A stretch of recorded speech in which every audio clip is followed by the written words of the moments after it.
In this episode of the Church Security Roll Call, we're going to be discussing Unarmed Defense and Control. Stay tuned.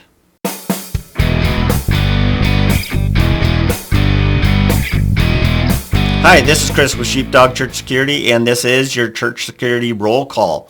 Today we're going to be discussing the article, Wrestling with Danger. If you'd like to read that article, go to our website, sheepdogchurchsecurity.net, and look under the News tab. So let's begin in the Bible. This one is Genesis 19, verse 16, and it reads like this.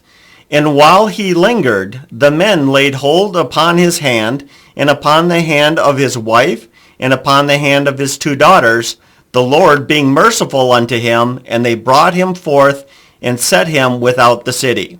So this is the story of Lot, right? He's hanging out way too long in Sodom and Gomorrah. God's getting ready to nuke it from the sky, from heaven, and the angels, these men, were angels that grabbed hold of Lot's family because of their stalling and drug them out of the city real fast. And so what I like about this in particular story is this. It's number one, it's God showing mercy to Lot and his family. But also for us, a lot of times, if we have to put our hands on somebody, it is in a sense a type of mercy. We're preventing not only them harming other people, a part of our congregation, but we're also kind of protecting them from committing a greater crime, or we're preventing them from us having to use a higher level of force on them. We're using, as we've always discussed, the least amount of force necessary to handle the situation. And so sometimes the most merciful thing you can do is put your hands on somebody and, drag them out by their ankles, or sometimes even striking, kicking in order to prevent their attack against another person or against you from really escalating beyond that physical, less lethal force. So let's jump into the news. We have several stories here about those hands-on situations, and some of them are when they were presented with deadly force. And so we'll talk about that. So the first one is Daingerfield, Texas, June 22nd, 1980. A former school teacher dressed in combat gear, carrying two pistols and a rifle, burst into a sanctuary of the First Baptist Church and shouted, "This is war." He began firing at people. One usher tackled the shooter, knocking the rifle loose. Two others rushed him, carrying him out through the door, while the shooter then pulled a .38 and at point-blank range shot one of the ushers in the belly, killing him. And then, of course, the attacker fled. So the takeaway from this story, at least the takeaway I get from is this, is going hands-on is extremely dangerous. It is extremely dangerous, and we're not going to sugarcoat that at all. Especially in this case, he's already shooting people. He showed a willingness to kill people. They're in a mindset. And, you're bringing, in a sense, you're bringing a knife to a gunfight. In this case, you're bringing your hands to a gunfight. And it's extremely dangerous, even if there wasn't the presence of firearms. Engaging somebody physical is highly dangerous. And so that's why it's so important for us to understand, evaluate the situation the best we can, their size, their gender versus our size, our gender, what their skills might be, what your skills might be, and some things you just never know. And so realize that if you get to the point where you got to go hands-on with somebody, hopefully it's because you have to go hands-on with them. Also, too, the importance of backup, have police been called, all those kind of things. Just, once again, it's highly dangerous, and we need to be prepared for it. All right, the next one, Antioch, Tennessee, September 24th, 2017. When a masked man firing a handgun came into the church after killing a member in the parking lot, the usher rushed him, grabbed the hand with the weapon, and the shooter went down and was wounded by his own gun. So it does work, though. So even though the first one, highly dangerous, they're all highly dangerous, sometimes it works. And that's why it's part of our use of force continuum.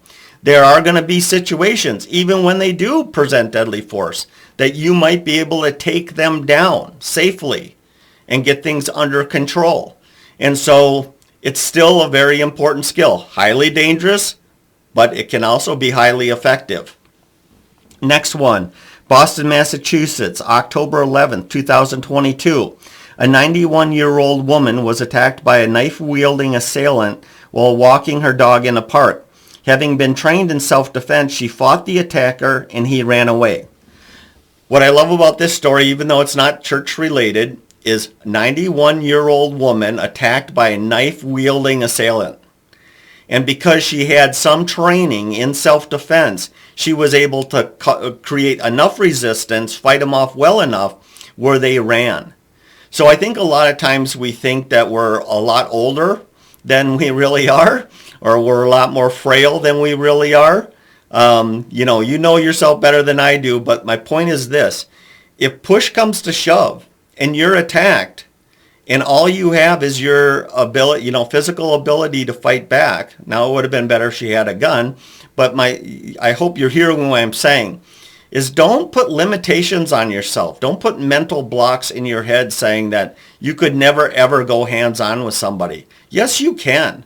I was in a meeting not too long ago, or was it one of my classes? I forget. I have a bad memory. But anyway, we're talking about what we wanted to see in the cream of the crop of our safety teams.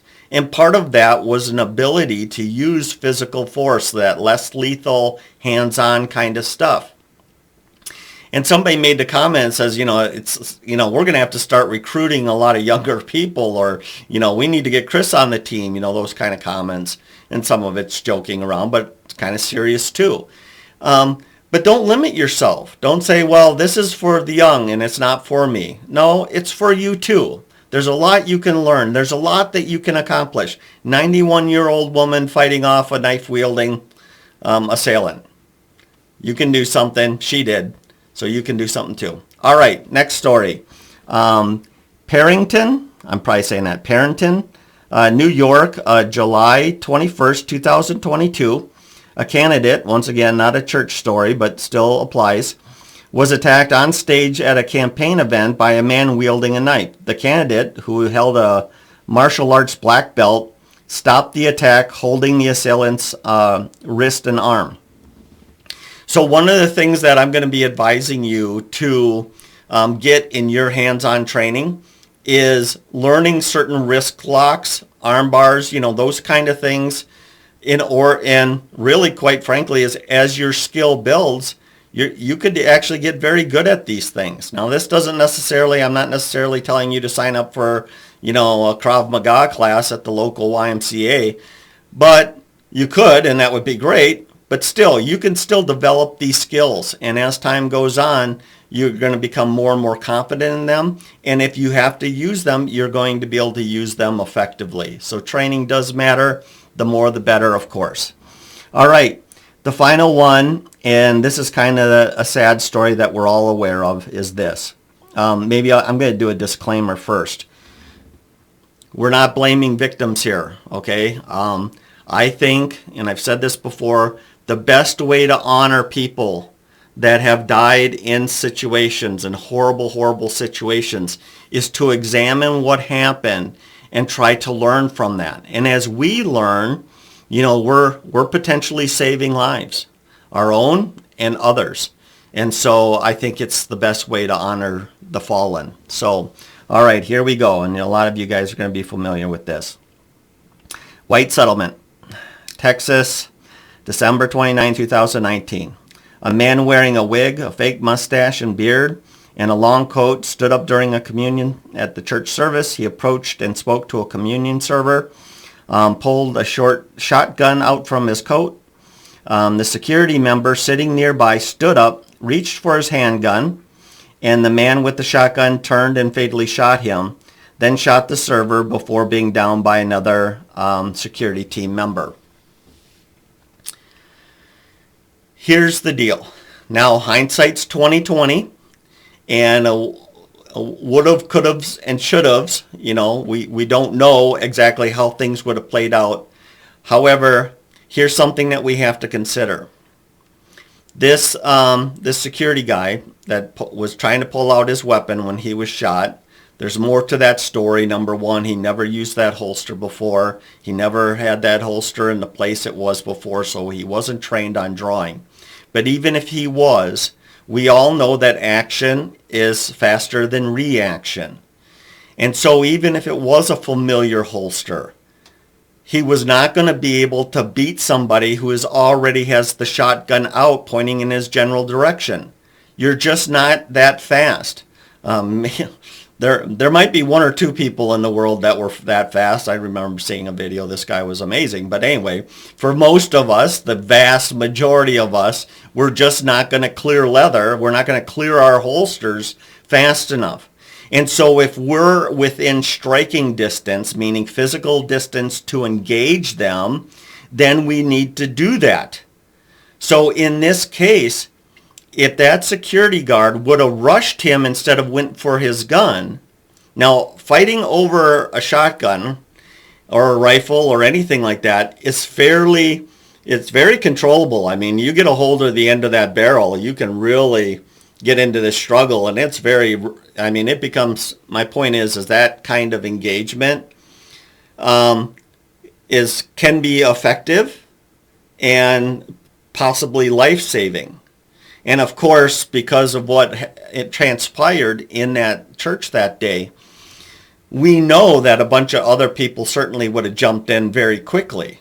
So if the security guy would have just physically attacked the attacker, there would have been a hog pile within seconds, right? The whole video is 6 seconds long, or the activity from the first shot to the last shot. So people were ready to respond, and it could have been a hog pile and controlled them. And so the reason this is so important for us to talk about is that we have to, and if we think we're going to do that, we have to train to do that, right? We have to train to put our hands on people. We have to train to punch, kick, strike. We have to train to, tackle somebody, do a takedown or do a hog pile on them and get control of them in the safest possible manner. We have to have that training. You've probably heard this saying before that if you train to be a hammer, everything will look like a nail. And that is to say, if you train only in using your firearm, then everything's going to look like a deadly force situation. You have to have this other training, this less lethal, these unarmed control techniques, defense stuff, because that becomes another tool in your toolbox. And now you're evaluating. That's why our training that we have, shameless plug here, it starts with verbal de-escalation. We cover that. We talk about basic use of force. We talk about less than lethal. We talk about these unarmed self-defense techniques because we want as many tools in our toolbox as possible.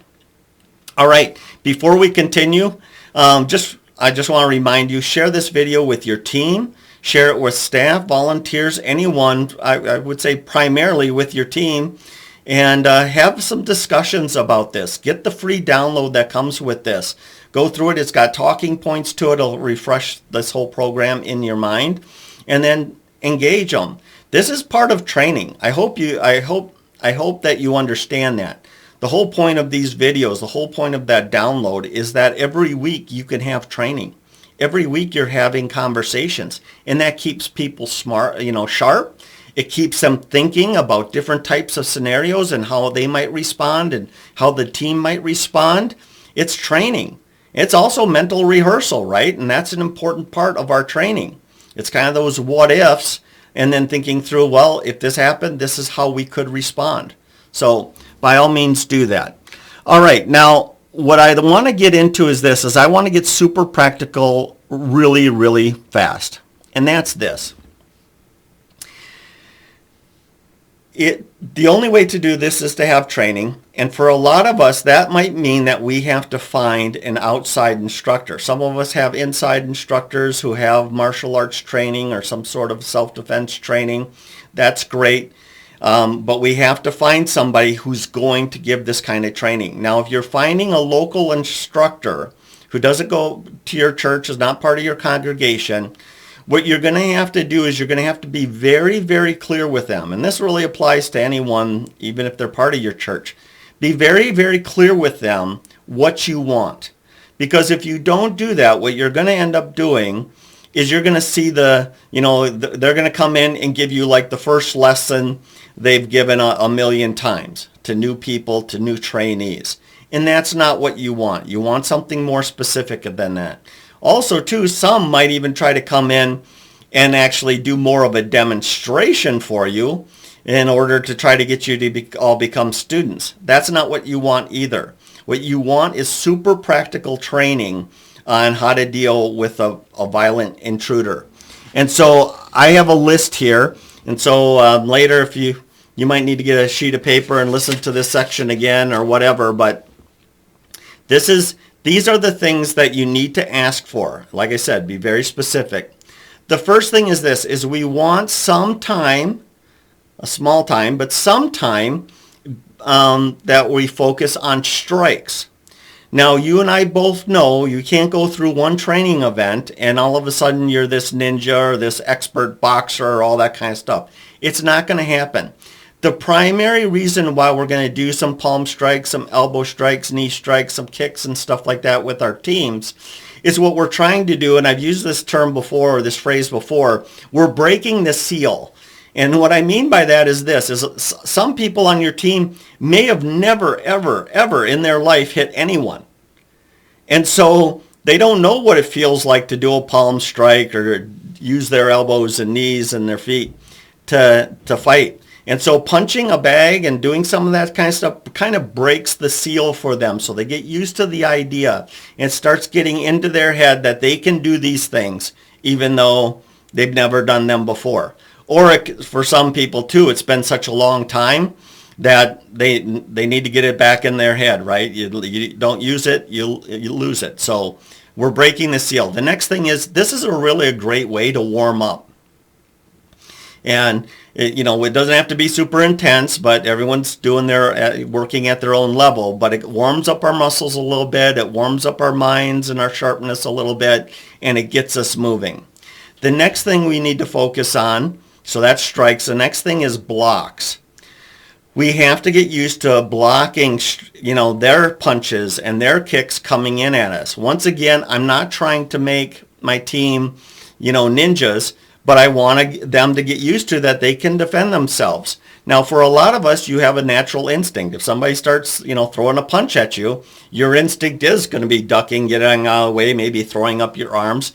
And all we're trying to do is we're trying to focus that a little bit and give you some direction in doing that. One of the tricks that I really like is this, is using, when you do this training, for you that have trained, you start out slow and you're doing blocks and all that kind of stuff, and then it starts speeding up. And after a while, especially once you start getting fast, your forearms are just aching. Their forearms are hurting. Your forearms are hurting. Now you're switching positions to do it the other way around, and you're already in pain, and we're just not getting the best training out of that. And we don't need to send our team home with black and blue arms. So one of the things that you can do is this, is you can buy those pool toys. The only way I know them is pool noodles. They're basically foam noodles about that diameter, and they can be like 6 feet long. If you take one of those pool noodles and you cut it up into about 2-foot sections, you can swing those at each other. So one person who's playing the bad guy grabs a couple of those pool noodle sections, and you swing them at the person that's practicing blocking. And what's good about that is you could get hit about 1 billion times in the arm with those pool noodles, and it's not going to hurt you. And you can actually go quite fast, as they're getting better and better at blocks. You can really speed up how fast you're coming in to be about as realistic as you get on how fast a real punch would come in. And it's just a great way to train and not get anyone hurt. But once again, we're not trying to make ninjas here. We're just trying to break that seal and get them focus that natural response. The next thing that they need to cover, and some of them aren't going to be able to do this, but you want to cover the interview stance. So hopefully you got law enforcement on your team. Maybe you have somebody that knows what they're talking about. But learning how to use that interview stance and learn how to defend yourself from attack from that stance. And you'll see how well it works, how effective it can be, and how it's better than just standing square or standing like a normal person in front of another person. That interview stance is more defensible, and we need to get people used to using that stance and then how they can defend themselves in that stance. The next thing is we want them to teach us about escorts. Now, there's soft and hard escorts. And what I mean by that is this, is some people, obviously if you don't have to put your hands on them and you're guiding them out, that's great.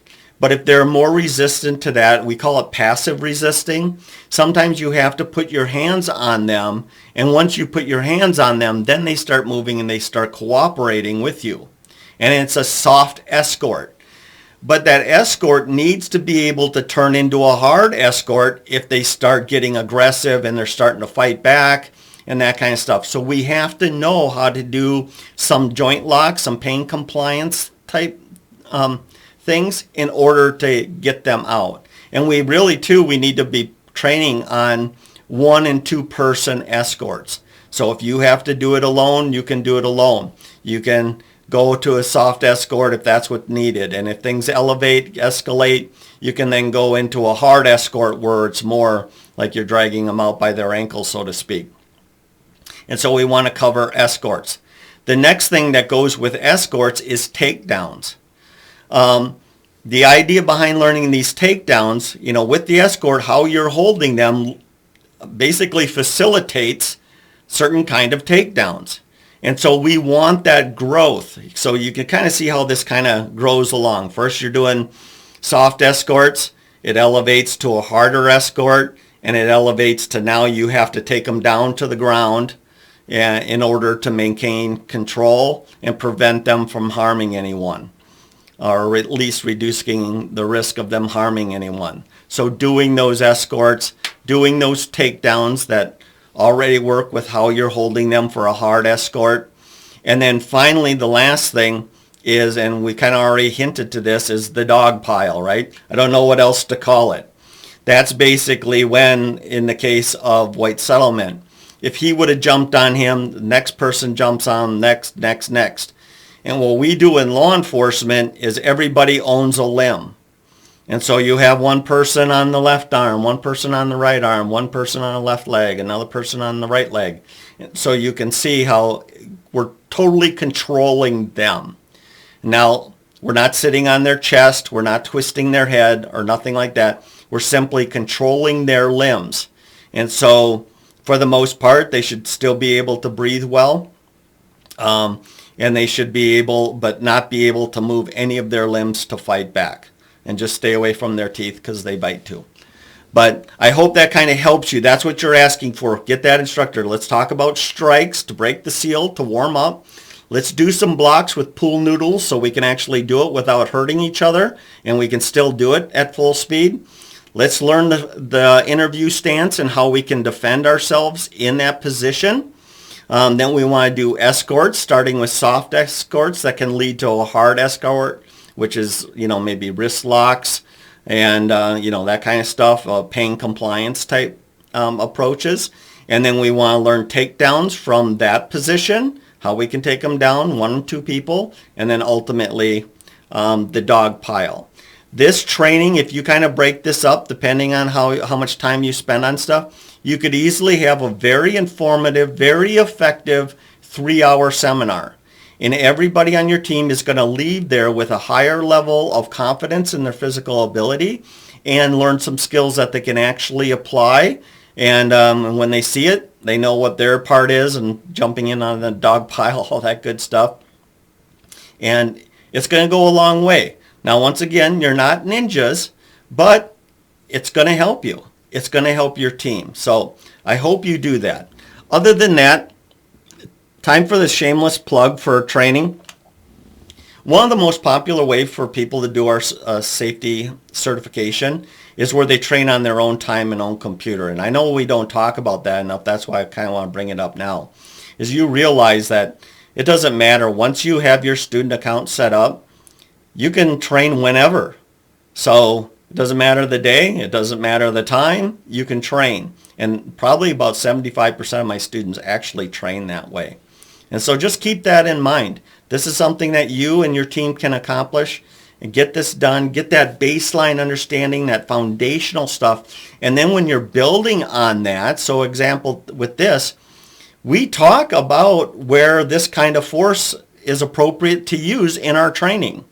So now you don't have to waste any time on your seminar to talk about use of force and when it's appropriate, not appropriate. We will have already done that for you. Now you can just focus on developing those skills, those physical skills that you need. So by all means, check that out. I think you're going to like it. Other than that, thank you so much for being here today. If you like this video, like, share, comment. Let's talk about this. I know some of you are highly skilled. You probably have a lot of your own ideas of what's important to train your team. I think martial arts people, Krav Maga, MMA fighters, all that kind of stuff, boxers, are very similar to firearms people. We'd like to see everybody trained to a high level. Absolutely, I 100% agree. But oftentimes we have to decide what can we actually do with our team. How much training. And so maybe you do this once a year, maybe you do it twice a year, maybe you do it every, 4 times a year, whatever. You start to expand how often you do that, and you're going to as you keep practicing these same things over and over again, it becomes second nature. And so it's very easy, and your team will get really good at it. So by all means, let's talk about it. Other than that, thank you so much for joining us today, and hey, let's be careful out there.